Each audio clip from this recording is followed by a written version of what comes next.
Hola chicos y chicas y bienvenidas a otra clase virtual con el profe Fernando. Bueno, en este video vamos a estar trabajando en lo que es la electricidad.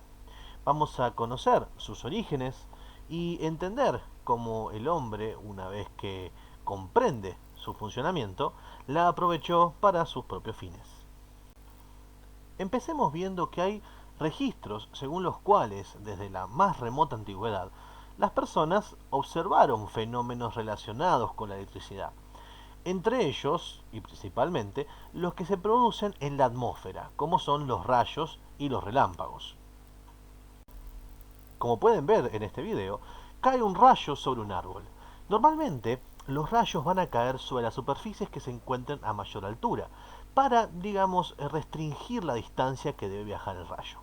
Vamos a ver en realidad más adelante cómo funciona esto, pero tiene que estar agradecida a la persona que filmó que no le cayese encima. Fíjense que además de eso, el rayo prende fuego al árbol y esta es justamente una de las formas en que el hombre conoció el fuego.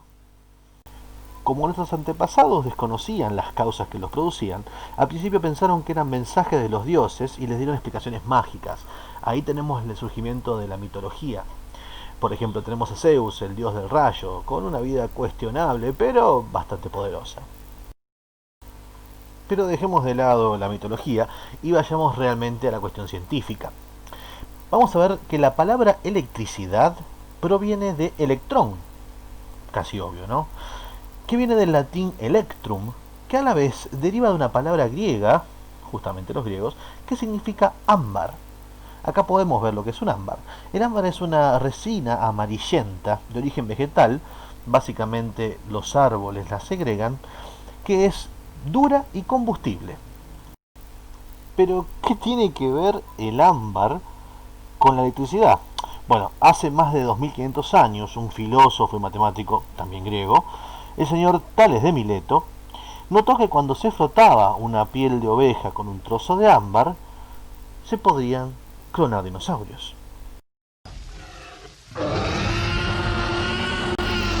No, no, eso es de una película, no tiene nada que ver. Lo que descubrió es que luego de frotarlo, el ámbar atraía plumas, hilos y pequeñas partículas. Mucho más tarde, en el siglo XVIII, el francés Charles Dufay, acá lo tenemos con un hermoso tipo de peinado, propuso que existían dos tipos de electricidad, a las que llamó resinoso, que una era del ámbar, y vitrio, que correspondía al vidrio. Esto le permitió diferenciar dos familias de materiales. Advirtió que si se enfrentaban estos dos materiales de una misma familia, estos se rechazaban entre sí. En cambio, dos materiales de familias diferentes se atraían. Sin embargo, no pudo llegar más allá de su descripción porque todavía no se había planteado la existencia de las partículas subatómicas. En la actualidad, la ciencia considera que la materia está formada por átomos, constituidos a su vez por protones, electrones y neutrones. Los dos primeros tienen carga eléctrica, los protones carga positiva y los electrones negativa. Normalmente los átomos tienen igual número de electrones y protones y así las cargas de un signo quedan equilibradas con las del otro. Por eso se afirma que en estas condiciones la materia es eléctricamente neutra. Los fenómenos eléctricos se manifiestan cuando se altera el equilibrio de cargas. En ellos siempre participan electrones que, a diferencia de los protones, se pueden mover por el interior de un cuerpo y también pasar a otro cuerpo. Para entender lo que hablamos de variaciones de carga, vamos a hacer un experimento como hizo Dufay. Vamos a agarrar una regla y vamos a frotarla, ¿sí?, con un trapo. Vemos que la regla no tiene ningún tipo de carga, por lo cual no trae ningún papel. Al frotarla, lo que sucede es que el trapo arranca electrones. De esa manera, la regla queda cargada positivamente. De esa manera, al tener una carga diferente y no ser neutra, empieza a atraer los papelitos. Fíjense que a medida que empiece a ganar electrones de ese frotamiento con los papeles, ya empieza a perder la diferencia de carga y ya deja de atraer a los papeles. Y de esta manera volvemos a estar en un equilibrio de cargas. Vamos entonces a interpretar este hallazgo de Dufay. Vamos a ver entonces que hay materiales que tienden a perder electrones y otros, como el ámbar, que tienden a ganarlos. Dos cuerpos con cargas eléctricas de igual signo se rechazan, pero si las cargas son de signo distinto, se atraen. Cuando se produce un pasaje de cargas de un cuerpo a otro, se dice que se ha establecido una corriente eléctrica. Los materiales que permiten el paso de electrones se llaman conductores eléctricos. Entre ellos se encuentran los metales, en especial la plata, el cobre, el oro, el aluminio y el estaño. En cambio, los que no permiten la circulación de corriente eléctrica a través de ellos se llaman dieléctricos o aislantes eléctricos. Algunos de ellos son la goma, la porcelana, la madera y la mayoría de los materiales plásticos. En realidad, todos los materiales poseen capacidad de conducir electricidad, que es una propiedad que vamos a llamar conductividad, la cual en la mayoría de los metales disminuye al aumentar la temperatura. Acá podemos ver, por ejemplo, la tabla de conductividad que tienen los materiales. Y van a ver que, evidentemente, todos los materiales tienen la capacidad de conducir e incluso una resistividad, que es la capacidad de resistir el paso de la corriente. Como ven, la plata está a tope de la conductividad y a un mínimo de resistividad, y en cambio el carbón tiene muy poca conductividad y una gran resistividad. Algunos materiales son semiconductores. Entre ellos se encuentran el silicio, el germanio y el arsenuro de galio. En realidad, los semiconductores son aislantes en su estado natural y se les mejora la conductividad en la superficie al añadirse impurezas durante la fabricación. De esa manera se encuentran entre los conductores y los aislantes. Para que la electricidad pueda circular por un cable, este debe formar parte de una construcción llamada circuito eléctrico. Un circuito eléctrico es un recorrido continuo como una pista de competición cerrada, así como este del Super Mario. Y los electrones circulan a través del cable, así como pueden ver en esta imagen. Además de los cables, un circuito está constituido por uno o varios dispositivos que proveen energía eléctrica, llamados fuentes de voltaje o tensión, y por elementos en los que esa energía se convierte en otras formas de energía. Estos últimos se consideran en general resistencias. Por ejemplo, una lámpara, un motor eléctrico, una computadora y una radio son unos pocos ejemplos de resistencias.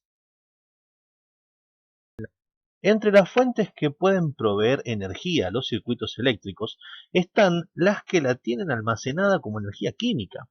Estas son las baterías y las pilas. Todas tienen dos terminales o bornes identificados con los signos negativo y positivo. Los electrones de carga negativa que forman la corriente salen del borne negativo hacia el positivo.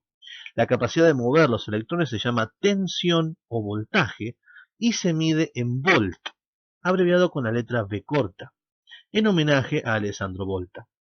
Las pilas secas comunes, que son las que usamos en el control remoto o cualquier aparato eléctrico, poseen un electrodo cilíndrico de carbono en su parte central interna. El otro electrodo, constituido por una chapa de zinc, rodea al primero. Entre ambos está el electrolito, formado por amoníaco, dióxido de manganeso, óxido de zinc y agua.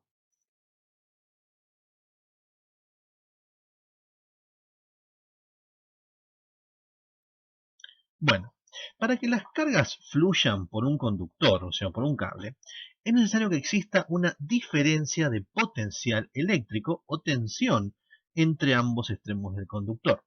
Si la tensión desaparece, las cargas dejarán de desplazarse. ¿Se entiende, no? Bueno, veamos de otra manera. Muchas veces se puede hacer un paralelismo entre la energía eléctrica y lo que sería un circuito hidráulico, o sea, de agua. Si vemos este dibujo, vamos a ver que un contenedor, el que está a la izquierda, el contenedor número 1, posee más cantidad de agua que el contenedor número 2. Entonces, si vemos que hay una diferencia de altura en el de izquierda sobre la derecha, ¿qué es lo que va a tender a hacer esto? Lo que va a tender el agua es a fluir del contenedor 1 hacia el contenedor 2 hasta que ambos estén nivelados. Cuando estén nivelados va a dejar de fluir el agua. A eso nos referimos cuando estamos hablando de la diferencia de potencial eléctrico. Mientras haya una diferencia de potencial, los electrones van a fluir. Cuando deja de existir esa diferencia de potencial, entonces ya no fluye. Igual que el agua, mientras haya una diferencia de altura, el agua va a fluir de un contenedor del 1 al 2. En cambio, cuando ya estén nivelados, dejan de fluir. Como ya dijimos, la diferencia de potencial eléctrico o tensión se conoce como voltaje y se utiliza una letra B corta mayúscula para simbolizarla. Básicamente es la forma de cuantificar la diferencia de potencial eléctrico. La intensidad de corriente o de flujo de electrones se llama amperaje y se mide en ampere o ampere y se simboliza con la letra A mayúscula, en homenaje al francés André-Marie Ampère. Básicamente es la cantidad de electrones que circulan a través de un conductor, ¿sí? Cuando decimos que circula un ampere, solamente un ampere, estamos hablando que están pasando 6,24 por 10 a la 18 electrones en ese momento. O sea, lo resumimos en están pasando una banda de electrones por ahí. Por último, tenemos a la resistencia, que básicamente es la dificultad o la facilidad con la que un material permite el paso de electrones al paso de la corriente eléctrica, ¿sí? Hay materiales que generan mucha resistencia, como los materiales aislantes, y otros que generan poca resistencia, como los conductores. En realidad, cualquier elemento que consuma también energía, como una lámpara, un motor o cualquier dispositivo electrónico, básicamente también se mide como si fuese una resistencia. En este pequeño dibujo podemos ver la interacción que hay entre estas, digamos, tres distintas medidas.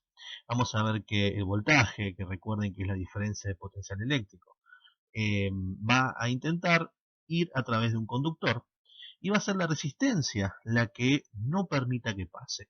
Dependiendo de la cantidad de resistencia, va a achicarse, digamos, según este dibujo, el conducto.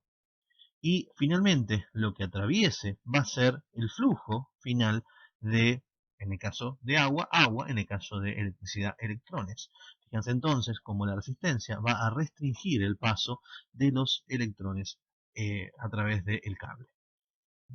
Y así como vemos la relación que existe entre estas tres medidas en un dibujo, vamos a verla también que existe en forma matemática, donde tenemos la conocida ley de Ohm, donde podemos calcular cualquiera de las tres a través de las otras dos.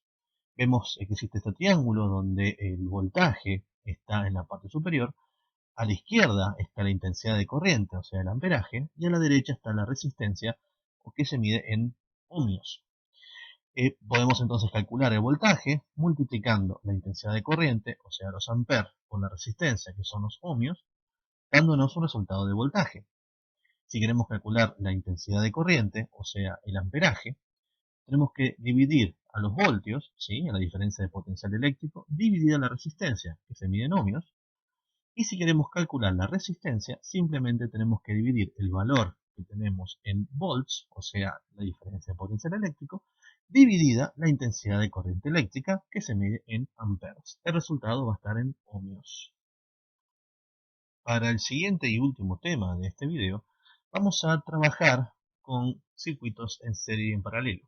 Para poder entenderlos mejor, tenemos que familiarizarnos con la simbología de los circuitos. Aquí tenemos los más básicos.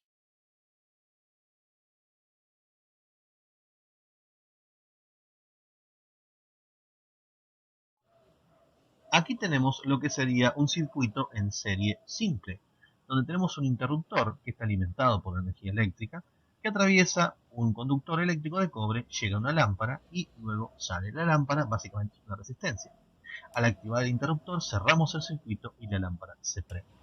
Esto es muy simple, se apaga o se prende dependiendo del flujo de electrones. Acá tenemos la representación de lo que sería un circuito en serie.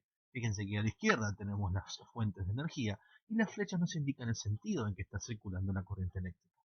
Pero fíjense que a diferencia de lo que vimos en el video con la lámpara, acá tendríamos tres resistencias una después de la otra. Podrían ser tres lámparas o tres resistencias, esto mismo para el caso.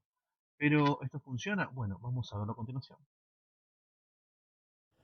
Aquí podemos ver lo que sería un circuito en serie, pero con dos lámparas, una a continuación de la otra. La disposición es la misma, pero vamos a ver que luego de una lámpara está la siguiente. ¿Qué es lo que sucede en este caso? Fijémoslo. Si prendemos la lámpara, vamos a ver que van a brillar con mucha menos intensidad. La primera sobre todo porque la segunda es de bajo consumo. ¿Por qué sucede esto? Porque la suma de tensión de las lámparas tiene que ser igual a la cantidad de tensión que está suministrada. En este caso, cada lámpara necesita 220 volts y la suma total de tensión es 220 volts. De manera que cada lámpara está trabajando con la mitad de lo que debería. Acá vemos un esquema que simbolizaría la misma conexión que vimos recién. Cuando conectamos las resistencias o las lámparas en paralelo, cada resistencia o lámpara se encuentra bajo la totalidad de la tensión de la fuente. Por lo cual, si acá vemos el mismo circuito, vemos que dividimos el conductor en las dos lámparas, llevando a una de nuevo de la otra. Por lo cual, cada lámpara va a pedirle, por así decirlo, la cantidad de energía que necesita, o sea, la cantidad de tensión necesaria. De esta manera, cada lámpara se ilumina correctamente utilizando la cantidad de energía necesaria para su funcionamiento.